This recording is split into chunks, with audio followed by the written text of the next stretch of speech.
그래, 돌려줘라, 야. 정확하게 맞춰. 알았지? 다음 순간 경수는 시뻘건 국물을 뒤집어 쓴 채 꼼짝도 못하고 서 있었어요.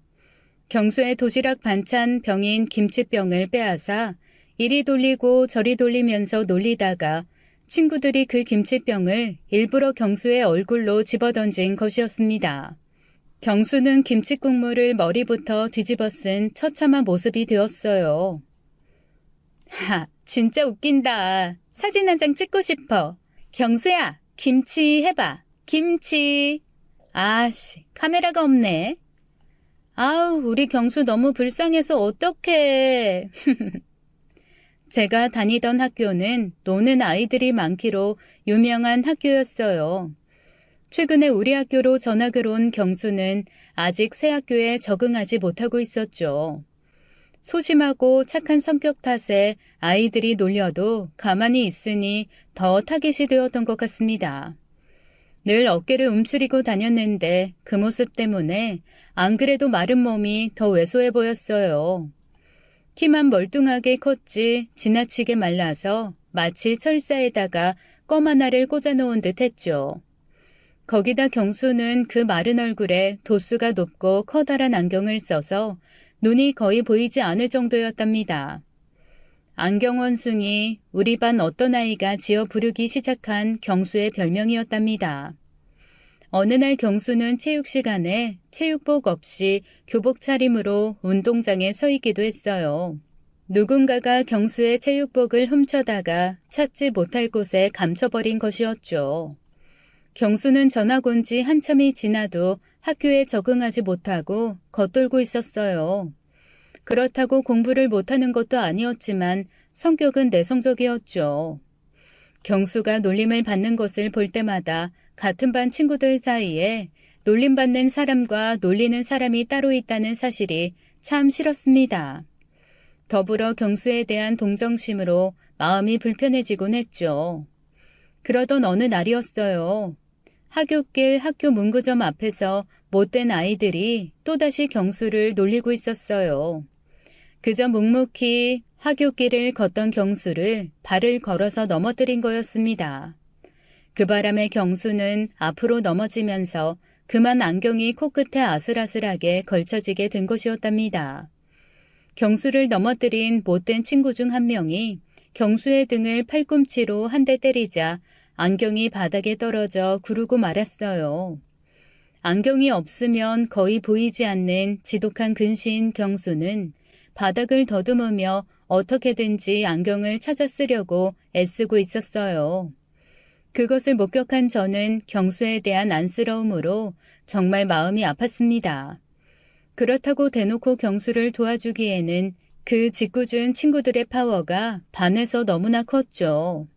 저는 그래도 용기를 내어 그 현장을 슬쩍 지나치는 척하면서 안경을 주워서 경수의 손에 들려주고는 도망치듯이 그곳을 벗어났답니다. 제가 경수를 도와주려고 하는 데는 경수에 대한 안쓰러움도 있었지만 제가 관련된 이유도 한 가지 있었어요. 그것은 저 역시 경수만큼은 아니었지만 별것도 아닌 일로 친구들에게 놀림을 받고 있다는 사실이었죠. 어느 학교에서나 잘 나가는 친구들이 하나씩은 꼭 있잖아요. 우리 반의 윤진이라는 아이는 바로 그런 애였어요. 날씬하고 큰 키에 하얀 얼굴, 그리고 어떻게 보면 갈색으로도 보이고 또 어떻게 보면 까만색으로도 보이는 신비로운 눈을 가진 동화책에나 나올 것 같은 아이였죠. 그런데 제가 왜 놀림을 받았냐고요? 윤진이와 키와 몸매가 거의 똑같다는 사실 때문이었습니다. 그래서 뒷모습만 보면 윤진이와 저는 흡사하게 보였죠. 그래서 제 별명은 100m 윤진이 또는 짝퉁 윤진이었어요. 멀리서 보면 얼굴은 잘 안 보이니 윤진이로 착각하는 애들이 많아지면서 그런 별명이 붙게 된 거죠. 하루는 이런 일도 있었습니다. 저는 학교 도서관에서 책을 고르는 중이었어요. 그때 누가 제 어깨를 조심히 툭툭 두드리더라고요. 저기, 윤진아, 할 말 있는데, 잠깐 시간 좀. 놀라서 뒤를 돌아보았더니 옆반의 한 남자애가 제게 초콜릿이 가득 담긴 선물 상자를 제 품에 들이밀었고 저는 얼결에 그 상자를 받고 말았어요. 그날이 발렌타인데이였거든요. 마치 고백이라도 하려는 듯한 그 남학생은 제 얼굴을 보더니 경악스럽다는 얼굴로 변하기 시작했습니다. 곧이어 그의 입에서 욕설이 튀어나오기 시작했죠. 아우, 씨, 깜짝이야. 너였냐? 야, 미쳤어? 네가 뭔데 이걸 받아? 고백하기도 전에 부정 탔네. 씨. 야, 내놔. 이거 윤진이 줄 거거든? 아우, 씨, 기분 개더러워졌네. 씨. 그 뒤에 또 다른 남학생은 깔깔대며 웃기 시작했고 저는 그제서야 무슨 상황인지 알 수 있었어요. 윤진이를 좋아하던 남학생이 고백을 하려고 했던 거였죠. 그런데 장난기 많은 다른 남학생이 도서관에 있는 저를 보고는 윤진이가 도서관에 있으니 가보라며 알려준 거였어요. 이 소문은 순식간에 학교에 퍼져나갔고 저는 그걸로 한동안 놀림감이 되었습니다. 윤진이보다 얼굴이 못나고 못생겨서 받는 놀림이었기에 기분이 썩 좋진 않았어요. 그것 때문에 자신감도 떨어지고 윤진이에게 피해 의식마저 생겨버렸죠. 그래서 경수에게 동정심이 생겨 알게 모르게 뒤에서 경수를 좀 챙긴 거였어요. 안경을 주어주니라며 학교 사물함에 손수건을 넣어주기도 했죠. 누군가는 그런 친구에게 손을 내밀어줘야 한다고 생각했으니까요. 그러던 어느 날이었습니다. 경수가 윤진이에게 적극적으로 관심을 표하기 시작했어요. 윤진이 주변에 자리 잡고 앉는 것은 물론이고 윤진이 책상 서랍에 몰래 초코우유 같은 음료를 가져다 놓기도 했죠. 그러다 보니 자연스레 소문이 퍼졌어요. 경수가 윤진이를 좋아한다고요. 경수는 그렇게 놀림을 받으면서도 윤진이에 대한 관심을 보였고 그런 관심은 지치지도 않는 것 같았어요. 그런데 윤진이는 그런 경수의 관심에 철저한 무반응으로 대응하고 있었죠. 싫다는 앙칼진 한마디보다 사람을 투명인간 취급하는 그 무반응이 경수를 더욱 초라하게 만들었어요. 그렇게 제게는 쉽지 않았던 고등학교 시절이 끝나고 많은 아이들이 각자의 적성 또는 성적에 맞는 대학교를 정해서 진학했죠. 그리고 윤진이가 대학교에 들어가는 대신 연예기획사에 들어갔다는 소식이 들려왔어요. 저는 중상위권 정도의 성적을 유지하고 있었는데 대충 성적에 맞추어 서울에 있는 대학교에 진학할 수 있었죠. 그런데 학교에 들어가서 저는 경수가 저와 같은 학교에 진학했다는 것을 알게 되었습니다. 우리가 나온 고등학교는 지방의 소도시에 있는 학교였어요. 아주 큰 대학교는 아니었지만 대부분은 서울 출신 학생들이 많았던 학교에서 제가 아는 사람이라고는 경수밖에 없었어요. 경수는 알수록 참 마음에 맺히는 구석도 없고 그늘진 곳도 없는 착한 아이였답니다. 체육복을 숨긴 아이가 누군지 뻔했어도 그걸 선생님께 일러 바치는 일도 없었어요. 김치국물과 때로는 유리병이 깨져 피를 같이 뒤집어 쓰고도 그걸 부모님께 말하지 않는지 부모님이 학교로 찾아오시는 일도 없었죠. 대학교에 오자 경수와 저는 피차간에 아는 사람이라곤 서로밖에 없는 사이라서 친하게 지내게 되었어요. 고등학교 때와는 달리 그렇게 착한 경수를 알아보아주는 친구들이 늘어났습니다. 경수는 열심히 공부에 전념하는 성실한 대학생으로 4년을 보냈어요. 마음을 터놓고 이야기하는 사이가 되자 서로의 집안 사정에 대한 이야기도 하게 되었죠. 저는 경수와 여러 가지 이야기를 나누다가 경수가 그렇게 내성적이고 소극적인 아이가 된 이유를 알게 되었어요. 고등학교에 다닐 때는 몰랐지만 경수의 아버지는 작지만 꽤 튼실한 기업의 대표였답니다. 고등학생일 때 경수는 그런 이야기를 친구들에게 굳이 말하지 않는 아이였어요. 담임 선생님 정도나 경수의 집안에 대해 알고 계셨다고 하더군요. 거기에 어머니는 경수를 낳으실 때부터 지금까지도 몸이 약하셨다고 했어요. 병치레를 하시느라 집안에서 어머니가 결정하실 수 있는 일은 거의 없었다는 것이었죠. 자연히 아버지의 위세는 경수의 집에서도 친척들 간에도 대단한 것이었다고 하더군요. 말씀 한마디 한마디가 모두 권위적인 명령이었고 그 말씀에 토를 다는 사람은 아무도 거의 없었다네요. 경수 역시 그런 집안 환경에서 아버지의 위세에 눌리고 몸이 약하신 어머니의 적극적인 보살핌을 받고 자라지 못한 탓에 내성적인 성격을 가지게 되었다고 했습니다. 거기에 태어날 때 경수는 미숙아였다고 했어요. 키는 나이에 맞게 자랐지만 정말 허약해 보이기 이를 데 없었죠. 그런 경수가 군대에 다녀오고 나서 완전 다른 사람이 되어 나오더군요. 경수는 강원도 산골로 군대를 다녀왔습니다.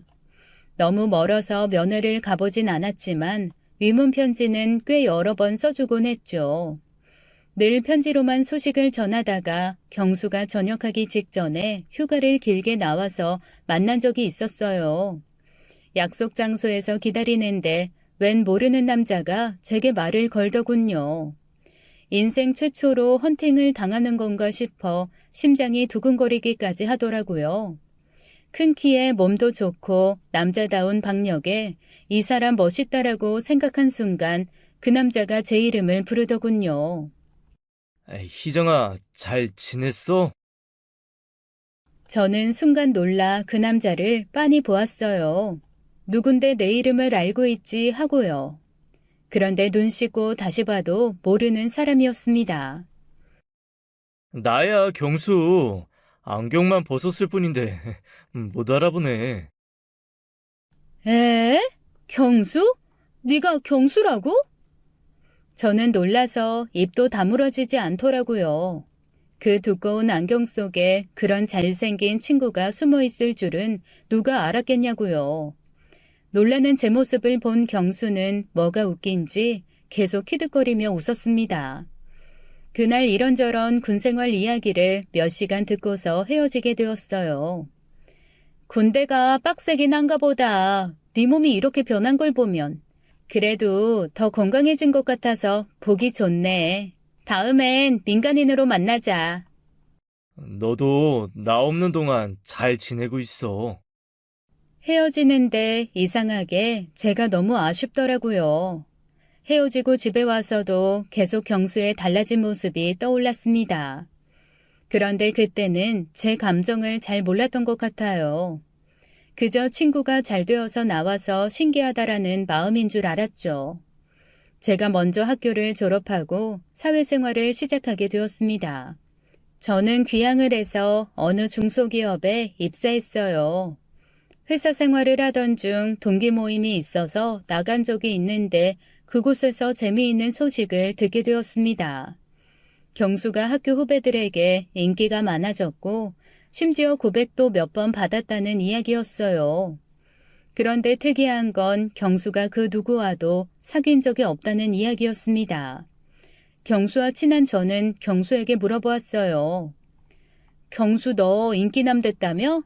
근데 왜 한 명도 안 사겨? 인기남은 무슨 그런 거 아니야. 그리고 난 좋아하는 사람 따로 있어. 어머, 진짜? 어머머, 누군데? 나중에 알려줄게. 나 대학 졸업하고 취직해서 자리 잡으면 그때 고백하려고. 우와, 멋지다. 너 되게 순정파구나. 그나저나 누군지 진짜 궁금하다. 나만 살짝 알려주면 안 돼? 안 돼. 이제 그만 물어봐. 그렇게 시간이 흘러 경수도 졸업을 하고 귀향해서 사회생활을 시작하게 되었습니다. 경수는 여동생들만 둘을 둔 외아들인데 어머니가 몸이 약하셔서 굳이 서울에서 직장을 구하지 않고 귀향을 한다고 했죠. 경수는 아버지가 운영하시는 회사에 들어가는 대신 다른 회사에 취직해서 자립하는 길을 택하더라고요. 아마도 권위적인 아버지와 일을 하는 것은 경수의 성격을 더욱 소극적으로 만드는 일이었을 거예요. 경수네 회사가 제가 다니는 회사와 거리가 가까운 탓에 퇴근 후 자주 저녁을 먹곤 했습니다. 고등학교 시절부터 시작된 인연이 성인이 되어서도 이어지다 보니 둘 사이가 나름 돈독해지기도 했죠. 그러던 어느 날이었어요. 경수가 맛집을 찾았다며 주말에 저를 불러냈습니다. 경수와는 이야기가 잘 통해서 만나자마자 수다 산매경에 빠지곤 했죠. 우리 회사에 겁나 느끼한 김대리님이라고 알지? 지난달만 해도 경리한테 추근대던. 근데 이제 자꾸만 나한테 추파 던지는데 미치겠어. 일하다가도 눈 마주치면 윙크하고 난리도 아니야. 불편해 죽겠어. 넌 그 사람 어떤데? 싫지. 그 사람 뒤에서 은근 다른 사람 괴롭히고 남의 공적 가로채는 거 보면 인성도 별로인 것 같아. 난 그런 사람 딱 별로야. 그럼 그런 사람이 못 건드리게 남친을 만들어. 내가 이번 주에 진짜 괜찮은 남자 소개시켜줄까? 우리 회사 사람인데 인성도 착하고 뭐 키도 크고 다 괜찮아. 진짜? 잘생겼어? 내가 볼 때 잘생겼는데 네가 볼 땐 어떤지 모르지.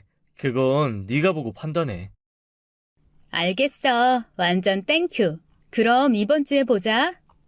그리고 소개팅 당일에 고급 레스토랑에 나가 경수와 함께 마주보고 앉아 있는데 아무리 기다려도 소개팅남이 나타나질 않더라고요.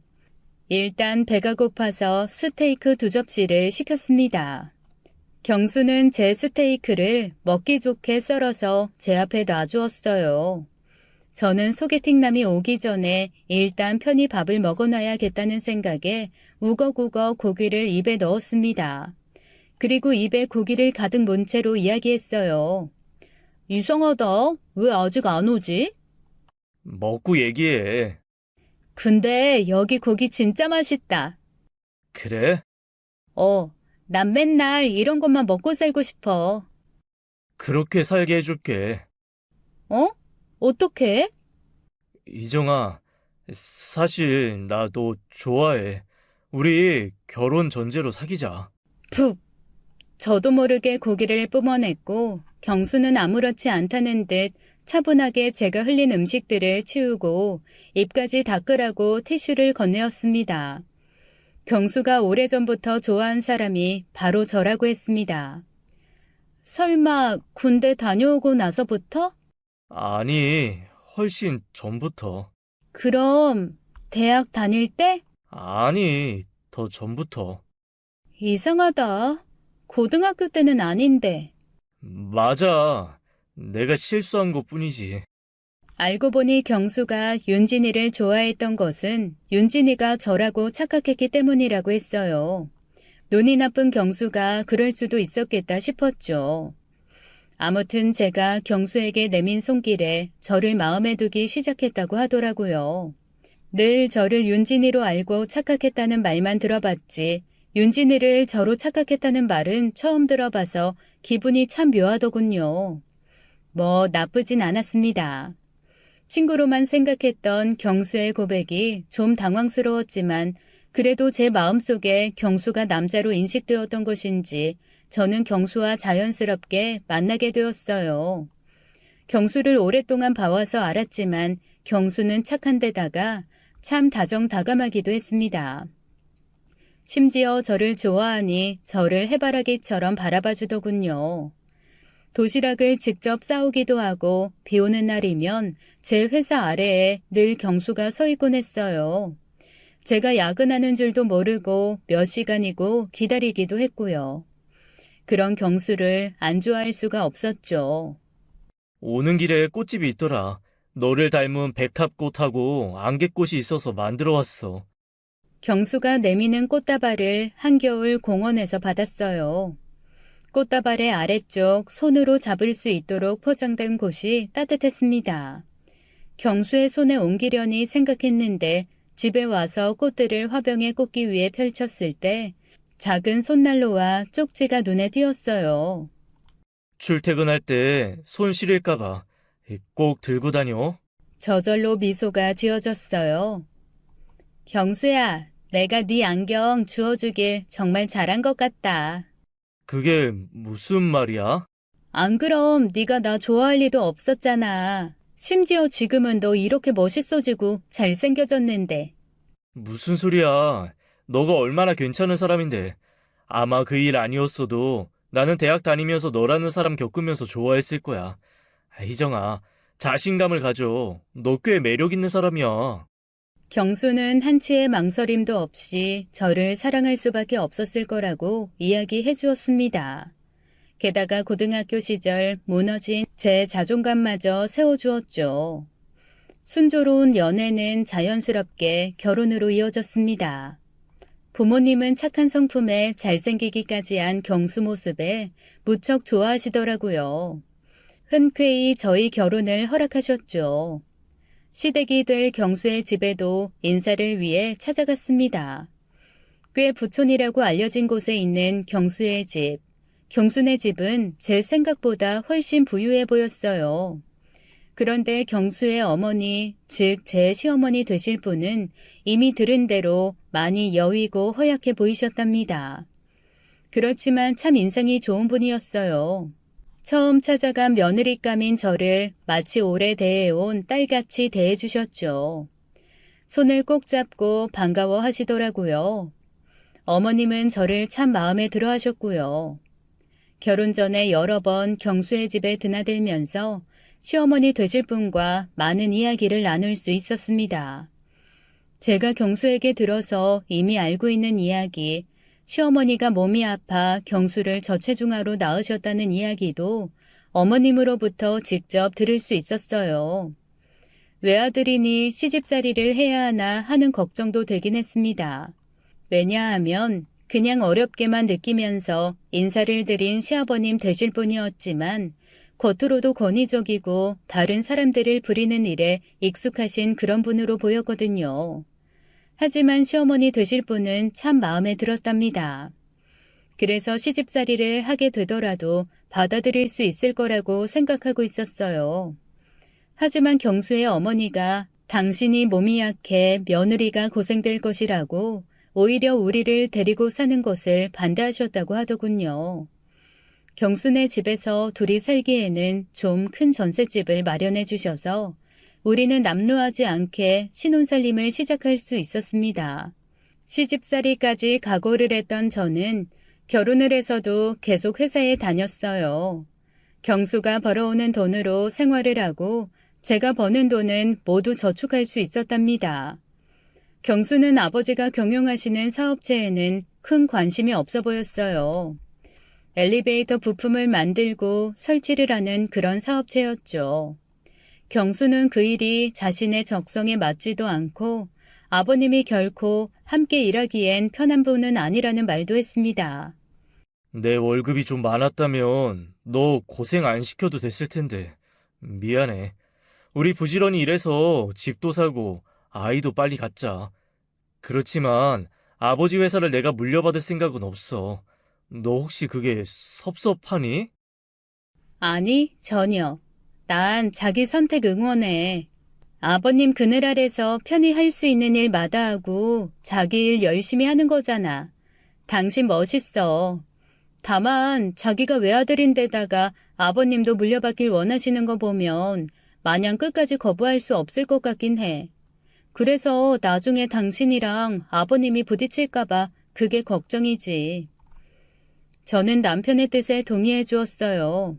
남편은 남들이 말하는 소위 애처가였습니다. 제 말이라면 파트로 매주를 쓴다고 해도 믿어주었고 제가 조금만 아프기라도 하면 회사에 출근하고 나서도 밥은 먹었냐, 약은 먹었냐, 친정에 가 있어라 등등 거의 10분에 한 번씩은 전화를 해서 저를 챙기곤 했어요. 오로지 제게만 관심이 있는 남들이 부러워하는 남편이었죠. 거기다 남편은 회사에서 성실하게 경력을 차곡차곡 쌓으면서 입사 초기에 비해 월급도 꽤 늘었어요. 시집에서 마련해 주신 전셋집 보증금이 있었고 제가 버는 돈을 고스란히 저축할 수 있었기 때문에 우리는 비교적 빨리 아담한 우리 집도 마련할 수 있었습니다. 비슷한 시기에 결혼한 친구들 중에서 우리가 제일 먼저 집을 마련했다고 친구들이 부러워하더군요. 저는 동창들 모임에서 어깨를 한껏 세울 수 있었답니다. 여자 동창들이 따로 모이는 자리에서는 특히 그랬어요. 그러던 어느 날 동창들 모임에 한 번도 나타나지 않던 윤진이가 모임에 나왔더라고요. 그리고는 대뜸 제게 말을 걸었습니다. 너 경수랑 결혼했다는 게 사실이니? 왜? 아니, 그냥 내가 모임에 거의 나오지 않다 보니 그 소식을 이제 들었네. 안경원숭이 경수한테도 짝이 있었구나. 윤진이는 여전히 고등학교 때 잘 나가던 그 모습 그대로였어요.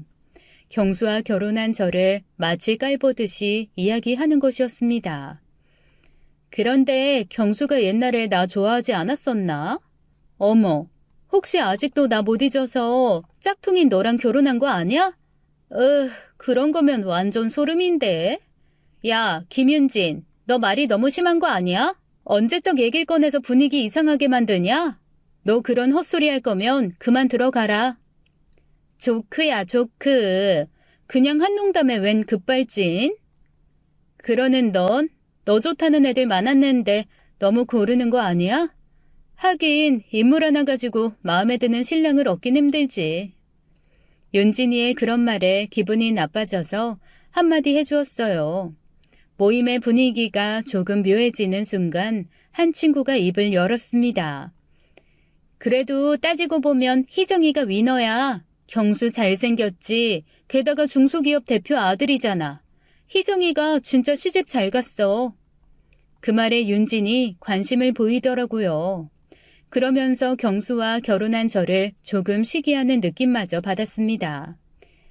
나 오늘 고등학교 여동창들 모임에 갔다 왔는데 누가 왔는지 알아? 윤진이가 왔더라고 글쎄. 여전히 눈이 부시더라. 그런데 거만하고 건방진 것도 그대로였어. 안 궁금해? 남편의 기분이 나빠질까봐 남편과 결혼한 사실을 가지고 윤진이가 저를 깔보듯 하더라는 이야기는 하지 않았어요. 남편은 더 이상 윤진이 이야기에 관심이 없다는 듯이 TV의 스포츠 중계로 시선을 돌려버렸습니다. 그런데 그날 이후 달라진 게 하나 있었어요. 남편이 자기 관리를 시작한 거였죠. 어느 날부터 헬스클럽에 다니고 아침마다 2, 3km씩 달리기를 하는 등 몸을 만들기 위해서 할 수 있는 그야말로 피나는 노력을 하더라고요. 군대 다녀온 이후에도 몸이 좋아지긴 했지만 좀 더 신경 쓰더라고요. 그동안은 콘택트 렌즈를 껴왔는데 큰맘 먹고 라섹 수술을 받기도 했습니다. 남편은 더 이상 안경 원숭이가 아니었죠. 오히려 지나가면 한 번쯤 돌아볼 만한 매력 있는 남자가 되어 있었어요. 그러던 어느 날 남편도 함께 동창회에 나가게 되었습니다. 야, 경수, 너 볼수록 기적이다. 어떻게 사람이 이렇게 달라질 수가 있지? 우리 안방 마님 모시고 다니기에 부끄럽지 않도록 내가 노력을 좀 했지. 대답도 역시 애처가다운 것이었어요. 여기에 더하여 남편의 집안에 대해 알려주기 시작하면서 남편을 놀리던 아이들은 조용히 남편의 눈치를 보기도 했습니다. 남편에게 와서 사과하는 친구도 하나둘 생기더라고요. 정말 행복하고 평온한 일상이 계속되었어요. 저는 집을 마련한 후에 계획대로 아이를 갖기 위해 노력했습니다. 그런데 오랜 피임을 해서일까요? 아이가 쉽게 생기지 않더군요. 그 와중에 시아버지는 빨리 손주를 안겨달라고 그 권위적인 말투와 명령조로 말씀하셨어요. 아이를 원하는데도 생기지 않으니 그것도 큰 스트레스더군요. 그래서 친구들과 전화로 수다를 떨며 스트레스를 풀곤 했습니다. 저는 전화를 걸어서 2시간이 넘게 수다를 떨고는 자세한 이야기는 만나서 하자는 그런 평범한 아줌마가 되어가고 있었죠. 그러던 어느 날, 그날도 고등학교 동창 모임이 있던 날이었어요. 저와 남편은 부부 동반으로 참석했고 어떤 아이는 결혼할 사람을 데리고 와서 친구들에게 인사를 시키기도 했습니다. 물론 아직 혼자인 아이들은 또 혼자인 대로 참석했고요. 그런데 그날은 동창 모임에 그렇게 자주 모습을 나타내지 않던 윤진이가 또 나왔더라고요. 모두들 오랜만이야. 다들 여전하구나. 근데 저 훈남은 누구야? 우리 반에 저런 애가 있었나? 경수잖아, 최경수. 뭐? 그 안경원숭이? 경수야, 잘 지냈어? 너 멋있어진 것 같다. 야, 윤진아, 네가 웬일이야? 동창 모임에 다 오고 그동안 얼굴 안 보이더니. 혹시 그동안 동창 모임 나와서 나 찾았던 거야? 네가 그런 줄 알았으면 더 일찍 나올걸. 너 요즘 무슨 일 해? 나 모델 일도 하고 사업도 하고 이것저것 하지. 그래? 이것저것 뭐? 뭘 이렇게 꼬치꼬치 물어? 혹시 나한테 관심 있어? 뭐 유부남이긴 하지만 너 정도면 싫진 않네. 그 말에 남편은 한쪽 입꼬리를 올리며 살짝 웃었습니다. 순간 제 마음에 불안함이 밀려왔어요. 저는 남편 옆으로 가서 말했습니다. 당신 뭐야? 지금 둘이 무슨 얘기해? 아니야, 얘기는 무슨. 저는 남편을 다른 무리 쪽으로 데리고 갔고 본능적으로 윤진이와 남편을 떨어뜨려 놓았어요. 뭔가 모르게 신경이 거슬렸지만 그날 모임은 무사히 끝나고 다들 흩어졌습니다. 그렇게 모임을 다녀온 그즈음에 저는 몸에 이상이 있다는 사실을 느끼고 있었어요. 얕은 기침과 미열이 나는 증상으로부터 시작해서 나중에는 열도 심하고 기침도 심해서 일주일 가까이나 집에서 쉬어야 했답니다. 약 먹고 이불 푹 뒤집어 쓰고 좀 자. 그리고 이번 기회에 직장을 그만두는 것도 좋을 것 같은데. 이제 집도 장만했고 내가 벌어오는 돈 가지고도 생활이 충분하잖아. 직장 그만두고 집에서 살림만 하라는 거 아니고 돈이 안 되더라도 너 하고 싶은 일을 찾아서 하는 게 어떨까? 남편은 이렇게 다정하게 말해주었어요. 하지만 이제 아이가 생기면 돈이 들어갈 일도 많아질 것이고 너무 이른 걱정이긴 했지만 풍요로운 노후를 위해서 준비도 미리 해두고 싶었죠. 굳이 그만둘 일이 없는 직장을 그만두는 것은 좀 아니다 싶어서 남편의 의견에도 불구하고 계속 직장에 나갔습니다. 그러던 어느 날 친정 어머니가 말씀하셨죠. 예, 너 혹시 애 들어선 것 아니니? 에이, 설마. 그렇게 친정 어머니의 손에 이끌려 산부인과에 가게 되었어요. 그런데 그렇게 아무 생각 없이 가게 된 산부인과에서 저는 제가 임신한 지 이미 3개월이 넘었다는 것을 알게 되었답니다. 기다리던 첫 아이라 뛸 듯이 기뻤어요. 그러다 임신이 된 날짜를 따져보다가 임신 초기에 독한 감기약을 먹었다는 것이 우선 마음에 걸렸죠. 아무튼 그런 걱정을 임신 10개월 내내 떨쳐버릴 수가 없었어요. 그렇게 출산하게 되었죠. 그런데 정말 바로 그 감기약 때문이었을까요? 저는 제 일생에서 가장 슬픈 일을 겪게 되고 말았답니다. 사산이었어요. 사흘간의 산고 끝에 낳은 아기, 태어났을 때 아이는 이미 숨이 끊어진 상태였습니다. 시어머니의 탄식이 제일 먼저 제 귀에 와서 꽂혔어요. 아이고, 이게 무슨 일이냐. 아가, 얼마나 마음이 아프겠니. 너무 마음 쓰지 말아라. 그 아이의 운명이겠지. 세상엔 마음대로 되지 않는 일들도 많단다. 그러니 마음 상해서 몸 축나지 않도록 조심해라. 당장 직장 그만둬라. 아이, 그리고 집에서 쉬면서 손주 보게 해줄 생각이나 해. 시어머니와 달리 시아버지는 여전히 권위적인 말투로 말씀하셨어요. 아이의 죽음, 아이의 엄마만큼 슬픈 사람이 세상에 어디 있겠어요. 그런데 시아버지가 그렇게 말씀하시니 마치 제가 죄인이 된 것 같더라고요. 그리고 가책도 컸습니다. 몸이 나른한 초기 감기 같은 증상을 처음 느꼈을 때 바로 산부인과에 가지 않은 일, 그리고 심한 감기에 걸렸을 때 제대로 알아보지도 않고 독한 약을 먹은 일도 심하게 후회가 되었어요. 산부인과 다들 나갈 때 아기를 품에 안고 나가는데 저는 그냥 빈몸으로 나와야 했습니다. 퇴원하던 날도 어찌나 서럽던지요. 남편과 친정 부모님이 그런 저를 달랬고 시어머님의 따뜻한 말씀도 위로가 되었죠. 하지만 시아버지의 말씀은 저에게 약간의 스트레스였고 무엇보다 첫 아이를 그렇게 잃은 슬픔을 잊기 위해서라도 빨리 둘째 아이를 가지기 위해 노력했어요. 이런 우리의 바램을 아는 지 곧 둘째 아이가 생겼답니다. 첫 아이를 사산했다는 이야기를 듣고 나더니 의사는 한번 그런 경험을 하게 되면 습관성 사산이나 유산이 되는 경우도 있다면서 세심한 주의를 당부하더군요. 저는 곰곰이 생각하다가 결국 회사를 그만두었어요.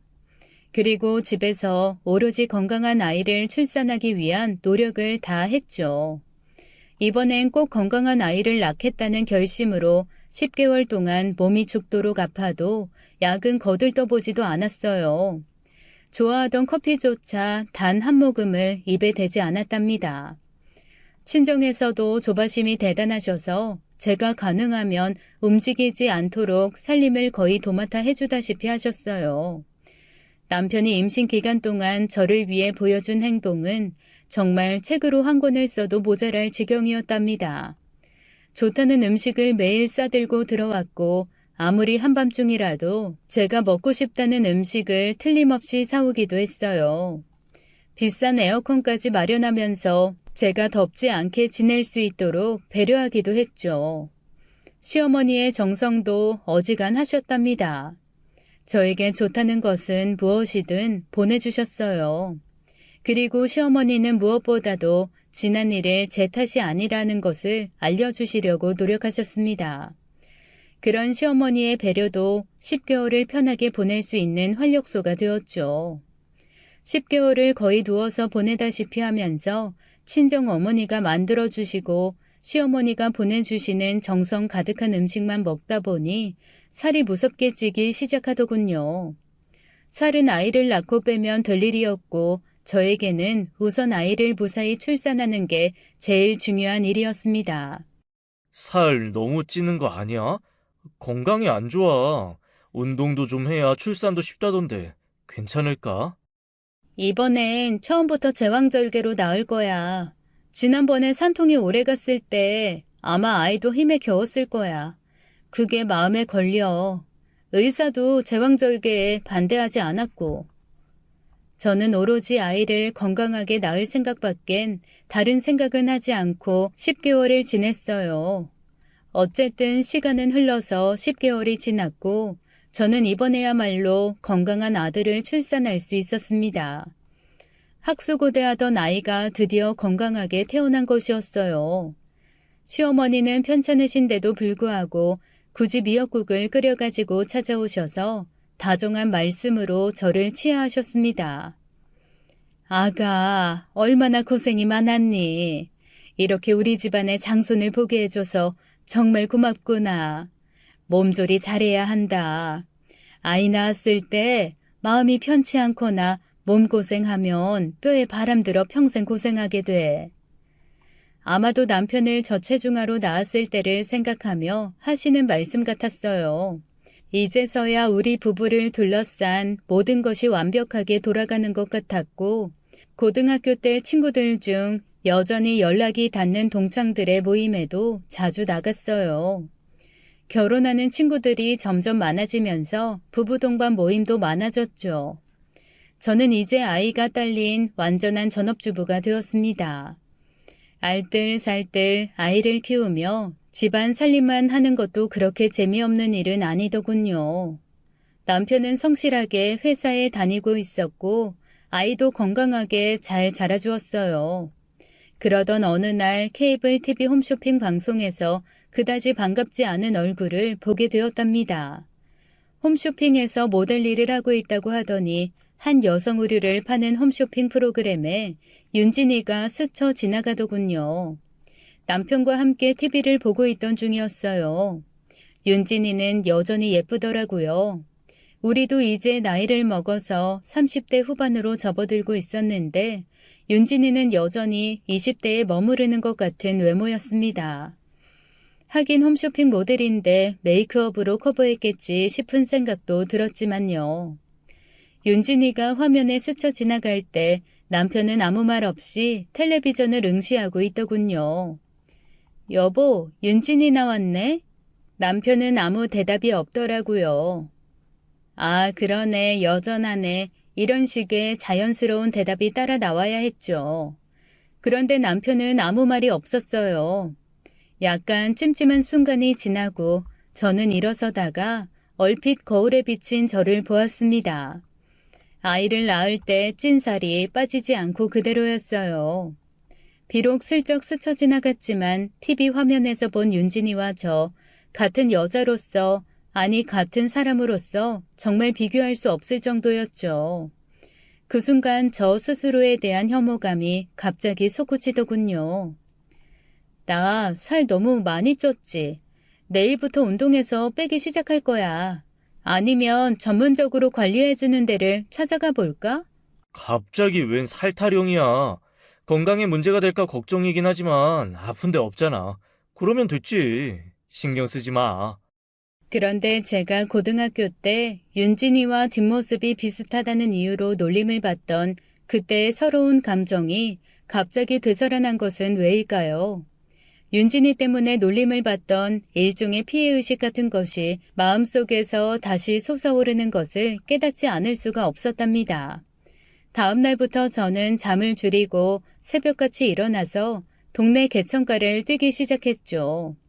윤진이라는 존재가 다시 제 머릿속에 각인되고 있었던 것이었어요. 그런데 개천가를 그렇게 뛰어도 살은 빠지지 않더라고요. 운동을 하면 입맛이 좋아졌달까요? 먹는 것이 늘면서 오히려 살이 더 찌고 있었습니다. 신경 쓰지 말라던 남편도 드디어 한마디 했어요. 요즘 들어서 당신도 살이 찌는 것 같아. 성인병의 원인이 된다고 하는데 걱정 많이 돼. 좀 빼도록 해봐. 왜? 전에는 괜찮다고 하더니만 이젠 태도가 달라졌네. 이제야말로 쳐다보기가 싫어진 모양이지? 누구하고 비교된다는 얘기 아냐? 내 귀에는 그렇게 들리네. 비교? 무슨 비교? 누구하고 비교를 해? 윤진이 얘기가 바로 목구멍 앞까지 넘어왔지만 언급하는 것이 오히려 자존심을 상하게 하는 일이라고 생각했죠. 저는 나오려던 말을 그냥 꿀꺽 삼켜버리고 말았어요. 그리고 늘 저녁 후에 하던 대로 과일을 깎아서 한 접시를 남편 앞에 가져다 두었습니다. 그리고 남편이 과일 한 쪽을 집어들자 저도 한 쪽을 집어서 먹기 시작했죠. 과일에 당분이 많아서 밤에 먹는 것이 별로 좋지 않다잖아. 살찌는 것 걱정하는 사람이 밤에 과일을 왜 먹어? 다른 거 먹고 싶은 거 없어? 다른 거 사다 줘? 아, 본 마음이 이제 나오네. 먹는 것도 꼴 보기 싫다 이거지? 윤진이랑 비교가 너무 확실하게 되는 모양이지? 다음 순간에 저는 제 눈과 귀를 의심하고 말았어요. 남편같이 천하에 순하고 착한 사람이 과일 접시를 뒤집어 엎고 있었거든요. 도대체 무슨 말도 안 되는 생각을 하는 거야? 내 머릿속에는 오직 당신하고 우리 가정밖에 없다는 걸 누구보다 잘 알면서 어떻게 그런 이야기를 할 수가 있어?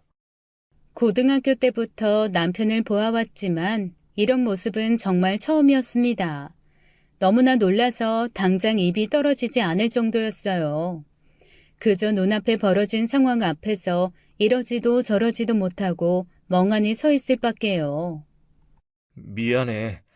내가 요즘 회사에 신경 쓸 일이 좀 있다 보니까 예민해져 있었나 봐. 정말 미안해. 많이 놀랐지? 남편의 달래는 말에 간신히 정신을 차릴 수가 있었죠. 그러고 나서 남편은 엎어진 과일 접시를 자신이 다 수습했어요. 남편은 제가 진정할 때까지 저를 계속 달래고 다독였습니다. 그렇게 그날은 넘겼죠.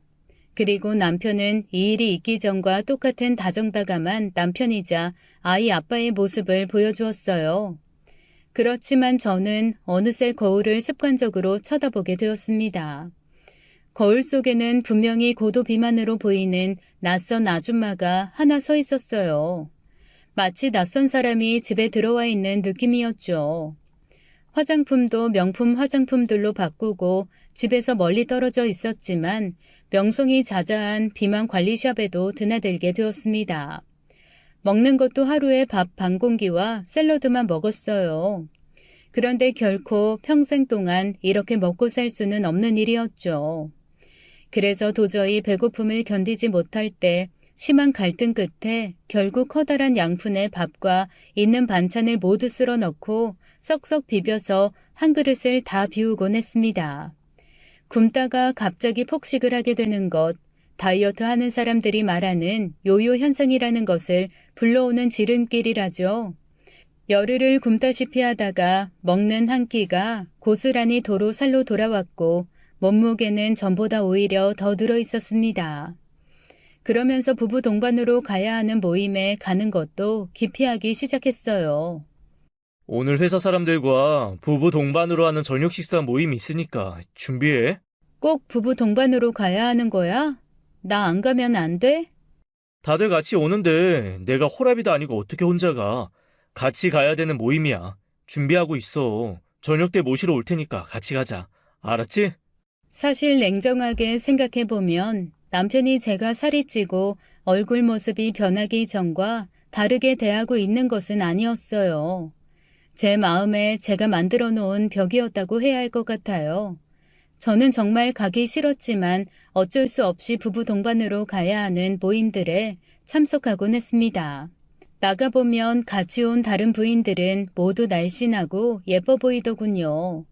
저는 심리적으로 더욱 위축되었습니다. 그리고 고등학교 때의 경수, 지금의 내 남편 또한 안경 원숭이라는 별명을 가진 그런 사람이 아니었죠.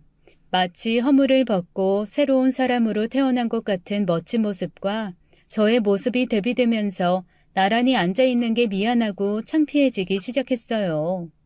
저를 모시고 다니기에 부끄럽지 않도록 노력을 했다던 사람. 그 사람에게 제가 결국 부끄러운 사람이 되는 것은 아닐까 싶은 생각도 들었습니다. 어떻게 생각해보면 아무것도 아닌 일에 저 혼자만 노심초사하는지도 모를 일이었어요. 그래도 그 열등감은 없어지지 않더라고요. 그럴수록 더욱 외모를 가꾸는데 많은 돈을 들였습니다. 친정에서도 그 사실을 아시게 되었어요. 그렇게나 알뜰해서 결혼한 지 얼마 안 돼서 집까지 장만하던 애가 요즘 도대체 왜 이러니? 아무리 네가 벌어서 저축한 돈이라고 하지만 돈 이렇게 쓰는 건 주부가 할 짓이 아니야. 정신 좀 차려라. 어? 도대체 왜 이래? 엄마, 나 어떻게든지 살 빼서 애 낳기 전 모습으로 돌아갈 거예요. 최서방이 변한 내 모습 때문에 저를 외면하는 것 같단 말이에요. 최서방이 뭐라고 하든 아니면 무슨 딴짓이라도 하고 다닌다는 거냐? 친정 어머니의 말씀처럼 남편이 제 외모에 대한 불만을 표시하거나 더 나아가 친정 어머니가 말씀하시는 딴짓을 하고 다닌 것은 절대 아니었어요. 아닌 줄 알면서도 자꾸 그렇다고 생각하게 되는 일, 그게 더 문제라면 문제겠죠. 남편이 TV에 열중하고 앉아있는 일, 흔히 일을 마치고 귀가한 남자들이 하는 일임에도 불구하고 그것도 저를 외면하는 것으로 생각되었답니다. 날이 갈수록 이런 증상은 심해졌고 드디어 남편에게 대놓고 그런 심중을 표현하기 시작했어요. 당신 나한테 말 안 붙인 지 오래된 거 알아? 집에 오면 그저 TV에만 매달리고 그렇지 않으면 늦게 들어오고 당신 변한 거 스스로도 알 거야. 별말을 다 들어보겠네. 내가 변하긴 뭐가 변해. 나 집에 오면 스포츠 중계 방송 보는 것이 하루 이틀 된 것도 아니고 늦는 거야 일 때문에 어쩔 수 없이 늦는 거지. 나도 밖에서 늦게까지 일하는 거 싫어.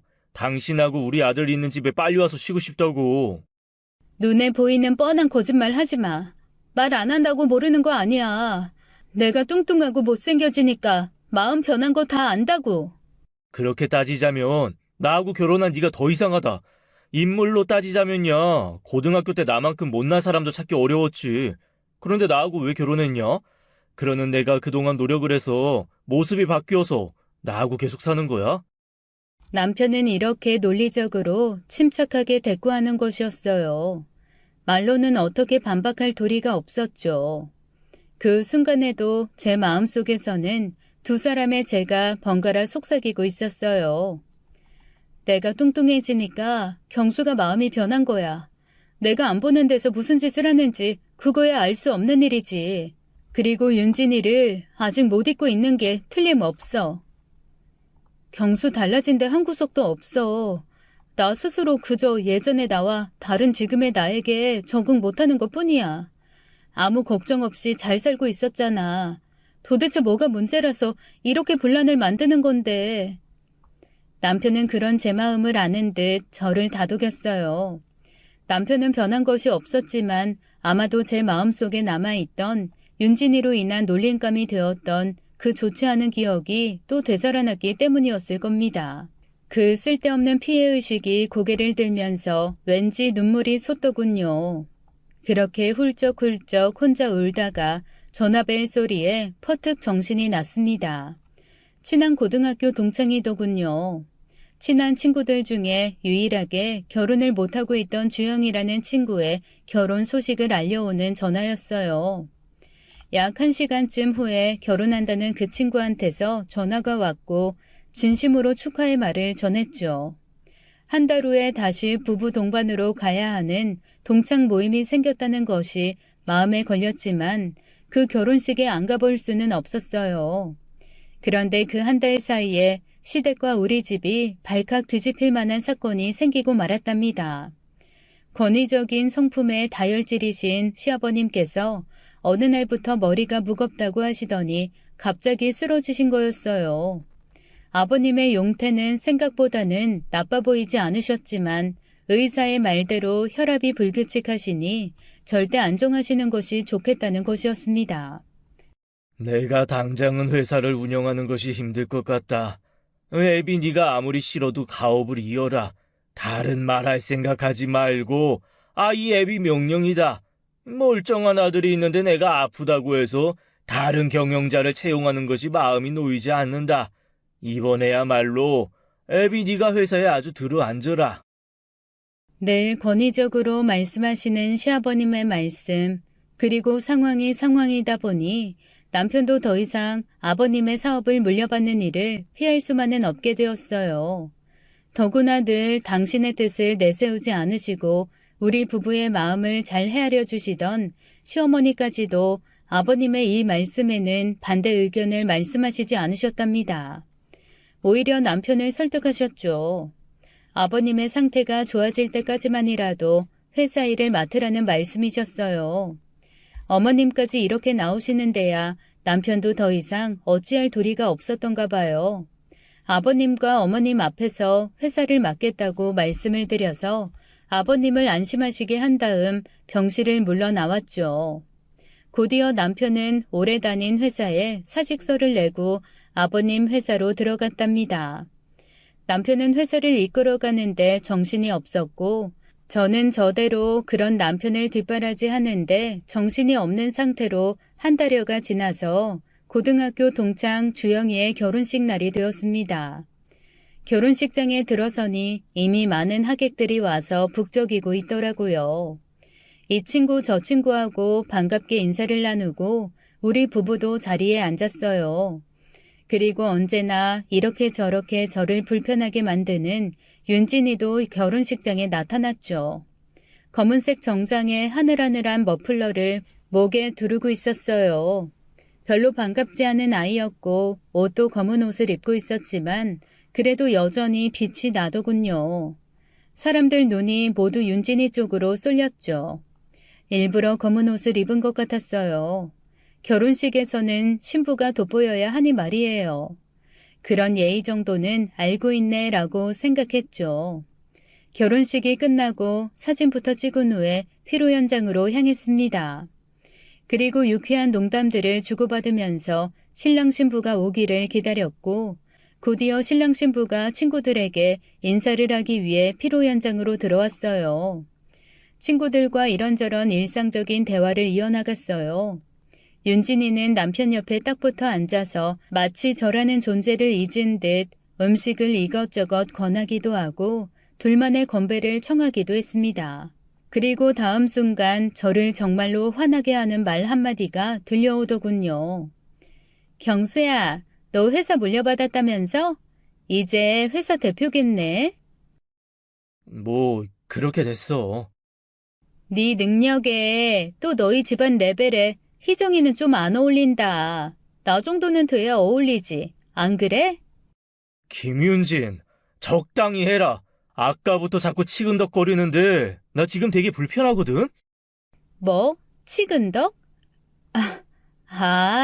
희중이 눈치 보여서 그래?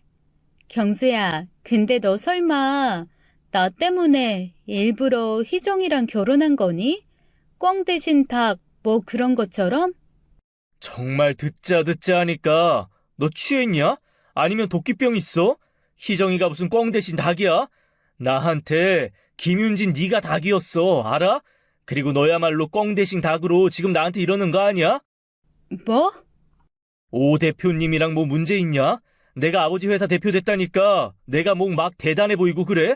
오 대표님이랑 만나면서 나한테 이러는 이유가 뭔데? 네가 꼬리치면 내가 막 너 좋다고 받아줄 것 같아? 너야말로 꽝 대신 닭 아니야? 그리고 자꾸 우리 희정이 걸고 이야기하는데 너 진짜 거슬리게 하지 마라. 오 대표님 연줄이라도 잡고 있고 싶으면 아참 그리고 너 내 전화번호는 또 어떻게 알아서 자꾸만 연락하냐? 너 혹시 유부남 킬러 뭐 그런 거야? 혹시 그런 거면 다른 데 가서 알아봐. 난 너한테 전혀 관심 없으니까. 윤진이의 도발적인 말에 그리고 이어지는 남편의 말에 장내에 있는 동창들은 모두 경악을 하고 말았답니다. 그 말을 들은 윤진이 얼굴이 사색이 되었고 빳빳이 들던 고개는 점점 숙여지고 있었어요. 주변에 앉아있던 친구들은 도대체 오 대표가 누구냐며 궁금해하는 눈치였죠. 오 대표, 여자 갈아치워가면서 스폰해주기로 유명한데 너도 너무 안심하지 마. 그동안 오 대표 첩 중에 너보다 예쁜 애들도 많았으니까. 첩이라는 말이 귀에 꽂혔고 그 순간 윤진이는 자리를 박차고 나가려고 하더군요. 그 순간 남편이 윤진이의 손목을 잡아서 다시 앉혔습니다.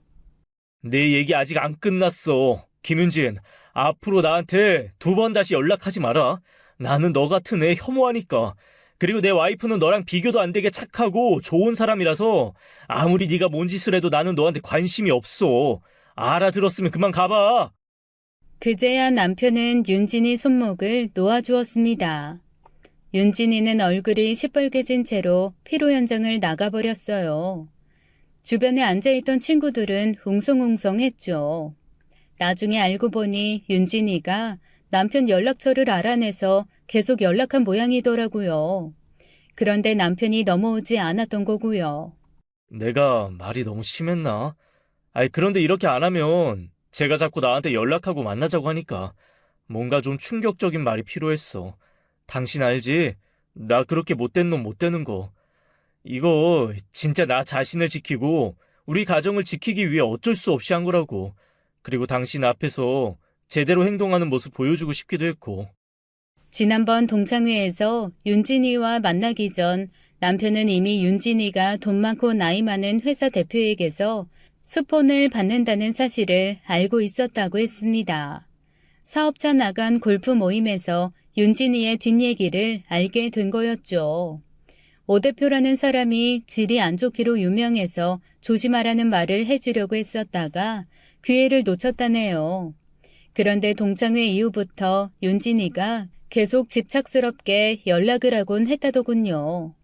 자기는 떳떳한데 제가 오해할까봐 너무 신경 쓰여서 은근 스트레스를 받고 있었다더라고요.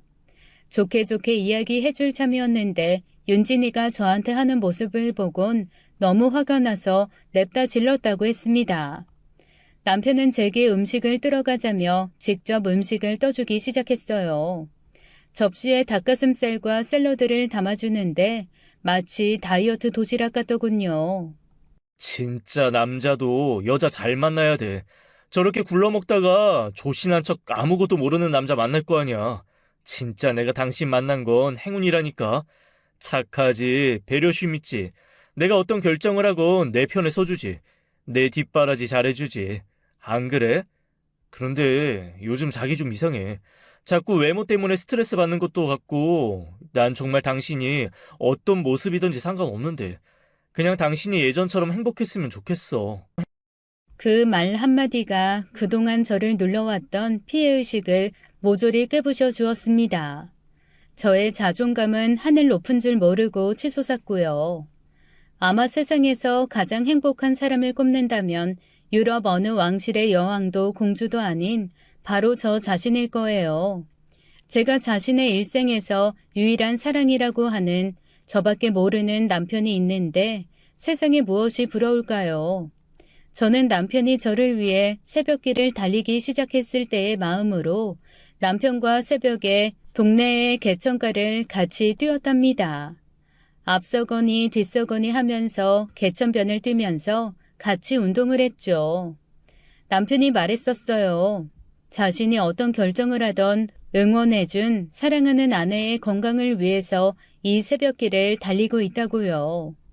동창들 중에서 제일 시집 잘 간 저, 그 모습이 어떻건 먼저 제가 저 자신을 사랑해야겠다고 생각하게 되었답니다. 그것이 바로 동창들 앞에서 당당히 아내에 대한 흔들리지 않는 신뢰의 마음을 밝힌 내 남편에게 앞으로 더 좋은 아내가 되는 길이라고 생각했어요. 오래전 이야기지만 여기까지 남편과 저, 그리고 고등학교 때 남편의 첫사랑을 둘러싼 이야기를 들려드렸네요. 결국 남편은 아주 절대적으로 제 편이었죠. 새벽녘 개천가를 달리는 남편과 저를 많은 친구들이 응원해 주었어요. 그리고 남편의 진심을 보다 확실하게 알게 된 저는 그 오래 묵었던 윤진이에 대한 피해의식을 깨끗하게 정리할 수 있었답니다.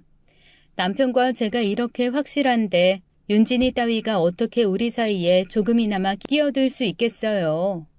긴 사연 들어주셔서 감사합니다. 지금까지 사연 읽어주는 남녀였습니다. 끝까지 시청해주신 여러분 감사드리며 저희는 다음 사연으로 돌아올게요. 감사합니다.